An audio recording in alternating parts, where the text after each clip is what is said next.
അതായത് അവരൊരു വിഷയമുണ്ട്.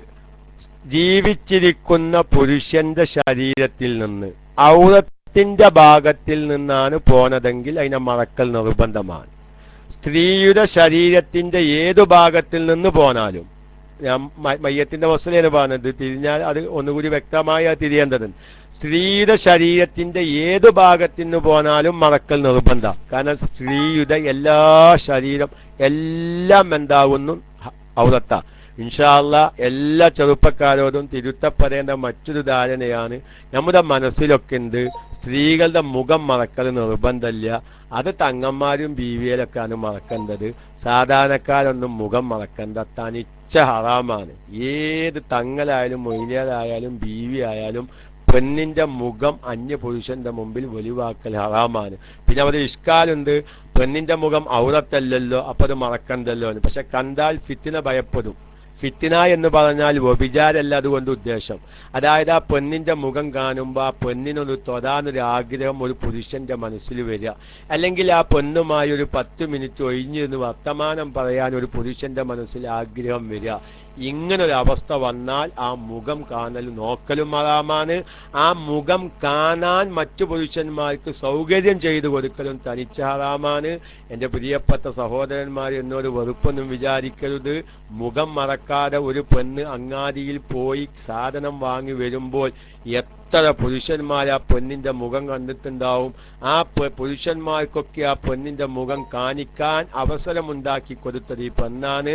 അതിന് ഭർത്താവ് തടയിടുന്നില്ലെങ്കിൽ നമ്മൾ അതിന് ഉത്തരവാദികളാണ്. ഞാൻ ഔറത്ത് പറഞ്ഞതാണ്. ഇൻഷാ അല്ലാഹ് നമുക്ക് അടുത്ത ക്ലാസ്സിൽ അത് വിശാലമായി ചർച്ച ചെയ്യാം.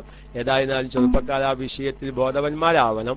അപ്പൊ അതുകൊണ്ട് ജീവിച്ചിരിക്കുന്ന ഒരു പെണ്ണാണെങ്കിലും പെണ്ണിന്റെ എല്ലാ ഭാഗവും ഔറത്താണ്. എന്തുപോലെ ഇനി മയ്യത്തായാൽ ആണ് പെണ്ണ് അവിടെ വ്യത്യാസമില്ല. മയ്യത്തിന്റെ ശരീരത്തിൽ നിന്ന് എന്തു പോന്നാലും അത് കൽപ്പിച്ചു കൂട്ടി മുടി മുറിക്കാൻ പാടില്ല, നഖം മുറിക്കാൻ പാടില്ല, പല്ല് പറിക്കാൻ പാടില്ല, ഒന്നും പാടില്ല.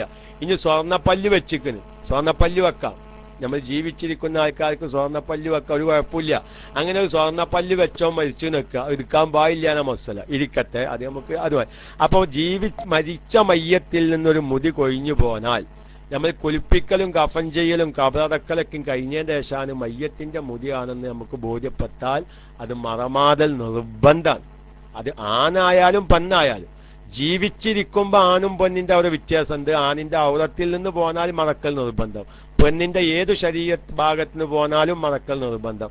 മയ്യത്തായാൽ ആണും പെണ്ണും വ്യത്യാസമില്ല. ഏത് ഭാഗത്തിൽ നിന്ന് പോന്നതാണെങ്കിലും അതിനെ മറക്കൽ നിർബന്ധമാണ്. അത് പള്ളിത്തൊടു കൊണ്ടുപോയി മറക്കൽ നിർബന്ധമൊന്നുമില്ല, ആ കബറിൽ തന്നെ ആവലും നിർബന്ധമില്ല. നമ്മുടെ വീട്ടുവളപ്പിൽ എവിടെങ്കിലും കുഴിച്ചിട്ടാൽ മതി. പക്ഷെ നമുക്കൊരു വേജാറുണ്ടാവും, മരിച്ചോലൊരു മുടി നമ്മുടെ പെരയുടെ മൂലൊക്കെ കുഴിച്ചിട്ടാ റൂഹാനി അവിടെ വരുമോ എന്ന് പലർക്കും വേജാറുണ്ട്. ഒരു റൂഹാനി അങ്ങോട്ട് വരൂല. അതൊക്കെ ഒരു തിരുത്തപ്പെടേണ്ട ധാരണ, മറ്റൊരു ധാരണയാണ്. ഇൻഷാ അല്ലാഹ് ഏതായാലും ആ ചോദ്യകർത്താവിന് ഉത്തരം മനസ്സിലായിട്ടുണ്ടാവും വിചാരിക്കുന്നു. മരിച്ചതിനു ശേഷം ആ മയ്യത്തിന്റെ ശരീരത്തിൽ നിന്ന് ആണായാലും പെണ്ണായാലും അവിടെ വ്യത്യാസമില്ല. കൊഴിഞ്ഞു പോരുന്നത് അല്ലെങ്കിൽ ഒരു കഷ്ണം, ഒരു കൈ ഒരു ആക്സിഡന്റിൽ പെട്ട് മരിച്ചതാണ്, പെട്ടെന്ന് ആളെ കൊണ്ടുപോയി നോക്കുമ്പോൾ മെഡിക്കൽ കോളേജിലേക്ക് എത്തിയപ്പോൾ കാല് മരിച്ചു എന്ന് ഉറപ്പ് കിട്ടി.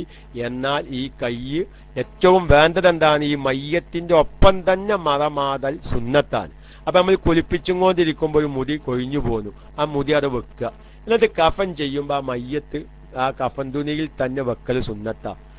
ഇത് സുന്നത്താന്ന് പറഞ്ഞത് ഈ മുടി മറമാതൽ നിർബന്ധമില്ല എന്നല്ല പറഞ്ഞത്. ഈ മുടി കഫൻ തുണിയിൽ തന്നെ ആവൽ സുന്നത്താണ്, മറമാതൽ നിർബന്ധമാണ്. അതുകൊണ്ട് ഒരാണ് പെണ്ണ് എന്ന വ്യത്യാസം ഇല്ല. അത് മുടിയാണെങ്കിലും വലൗ ഷറത്തൻ, ഒരൊറ്റ മുടിയാണെങ്കിലും വിധി അങ്ങനെ തന്നെയാണെന്ന് ഫിഖിന്റെ കിതാബിൽ കാണാം. ചോദ്യ